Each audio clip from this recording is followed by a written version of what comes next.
दुनिया में सबसे दुखदाई चीज है बीमार रहते हुए जिंदा रहने की कोशिश में लगे रहना। अगर आप सोचें, गॉड ने हमें इस धरती में भेजा है, क्या हमें दर्द देने के लिए, बीमारी देने के लिए भेजा है? अगर ऐसा नहीं है तो हमारे आसपास याद कीजिए, अपने आसपास देखिए, हमारे खुद को देखिए, बहुत लोग बीमार हैं। डायबिटीज़ है, हाई ब्लड प्रेशर है, हार्ट डिजीज़ है, कैंसर है। एक बार अगर ये बीमारी हो जाती है, आपने ये सुना होगा कि वो ठीक ही नहीं होती कभी। दवा लेते जाते हैं, बीमार पड़ते जाते हैं, दवा लेते हैं, बीमार पड़ते हैं।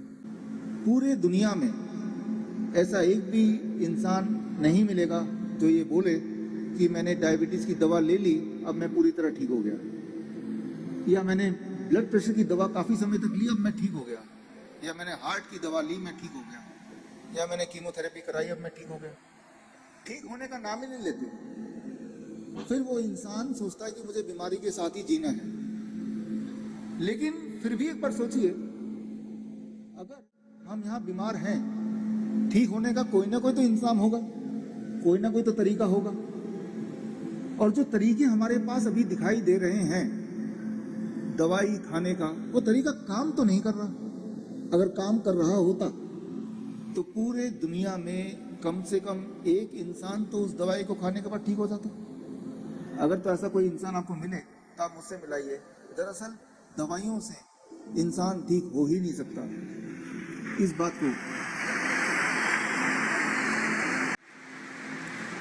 इस बात को समझना जरूरी है और समझना बहुत आसान भी।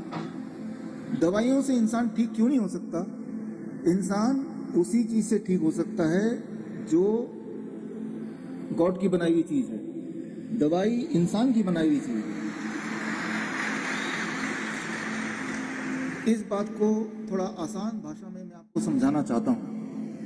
पहली बात तो जो हमारे मित्र अंकुर जी ने बोला, आज से 5 साल पहले मुझे आने का मौका मिला। DIP डाइट, जो पिछली बार मैंने बताया था, जो लोग पिछली बार नहीं थे, 5 मिनट में वो डाइट मैं बता देता हूँ और उसके बाद आगे क्या करना वो बताऊँगा। आप में से जिनके माता पिता को डायबिटीज़ है, दवाइयों पे है, ब्लड प्रेशर है, दवाइयों पे है, थायराइड है, दवाइयों पे है, जोड़ों के दर्द है, दवाइयों पे है, आज एक बार फिर से वो DIP डाइट मैं आपको बोलता हूँ, आप याद रख लीजिए, कीजिएगा जरूर, ताकि दवाई उनकी छूट जाए, वो पूरी तरह स्वस्थ हो जाए। करना क्या होगा? बहुत ही आसान है। 12 बजे तक सुबह जब भी उठें, 12 बजे तक सिर्फ और सिर्फ फल खाना है। 3 से 4 तरह के फल। कौन से फल? जो फल आपको मिल जाए, जो फल सस्ता हो, जो आसानी से आपको मिल जाए, आसानी से आप खा पाएं, जो आपको पसंद हो। मीठे से मीठा भी चलेगा, आम चलेगा, अंगूर चलेगा, चीकू चलेगा, केला चलेगा, सब कुछ। कितना खाना है, इसी में सारा गुण है। खाते तो सभी हैं, कितना खाना है दैट इज वेरी इंपॉर्टेंट। आपके वजन को 10 से गुणा कर दीजिए। मेरा वजन है 70 किलो, 10 से गुणा करूंगा 700। अब इसको ग्राम कर दीजिए। कम से कम 700 ग्राम खाना है। यानी कि कल सुबह या फिर परसों, कल तैयारी कर लीजिए। जो भी आपके घर में डायबिटीज की दवा ले रहे हैं, कोलेस्ट्रॉल की दवा ले रहे हैं, BP की दवा ले रहे हैं, चुपचाप उनके वजन के मुताबिक, जैसे मैंने बताया, प्लेट आप अपने हाथ से बना के 4 तरह के फल अपने पसंद के डाल दिया कि यही उनका नाश्ता है।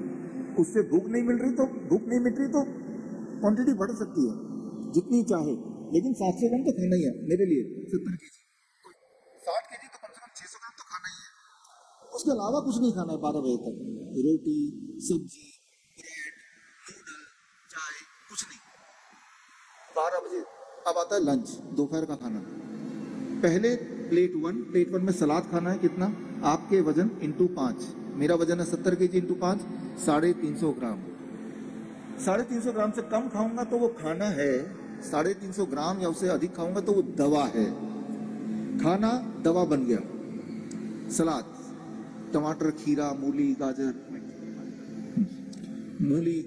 ककड़ी या सलाद पत्ता, लाल, पीली, हरी, शिमला मिर्च, प्याज, 4-5 तरह के कच्ची सब्जी, जिनके दांत मजबूत नहीं है, थोड़ा स्टीम कर लिया, थोड़ा उबाल लिया, लेकिन फॉर्मूला ये कि कितनी क्वांटिटी, इतना खाने के बाद 350 ग्राम। अब आप खाएंगे रोटी सब्जी दाल चावल, जो खाना चाहते हैं वो खाएंगे, जो आप रोज खा रहे हैं वही खाएंगे। डिनर में, डिनर 7 बजे से पहले खत्म कर दें, और डिनर में भी वही करें जो मैंने अभी बताया लंच के लिए, दोपहर का खाना और रात का खाना एक जैसा।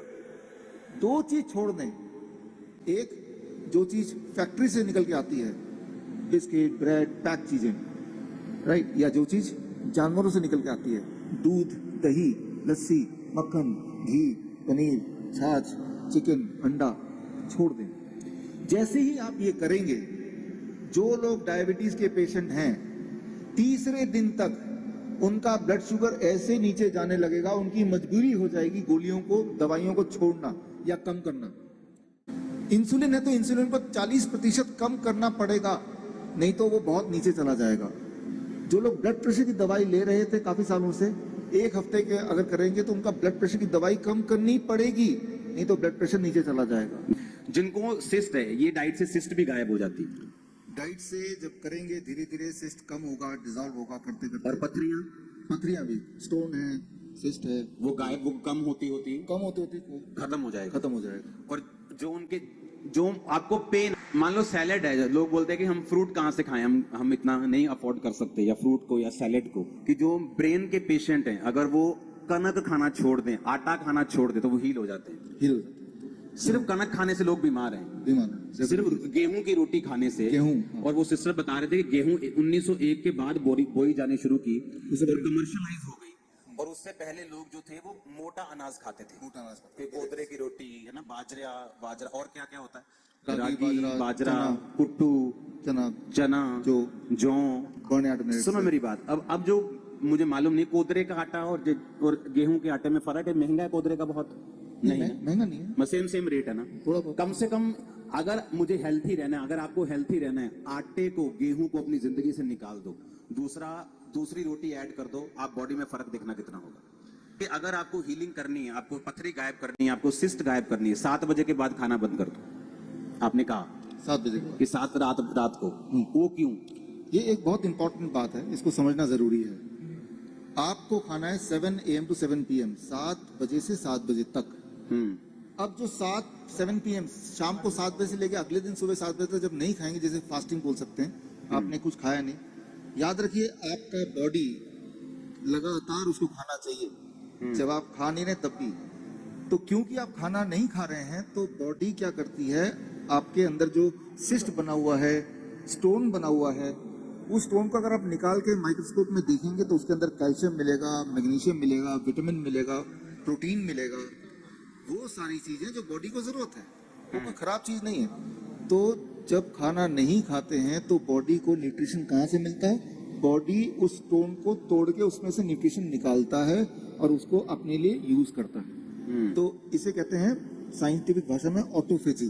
तो एक तरफ तो आपको उस स्टोन से आपका छुटकारा हो गया और बॉडी को न्यूट्रिशन भी मिल गया। और अगर किसी को थायराइड है, किसी को हार्मोन इम्बैलेंस है, आपने कब बताया कि ये डाइट उसके हार्मोन इम्बैलेंस को भी ठीक करती है?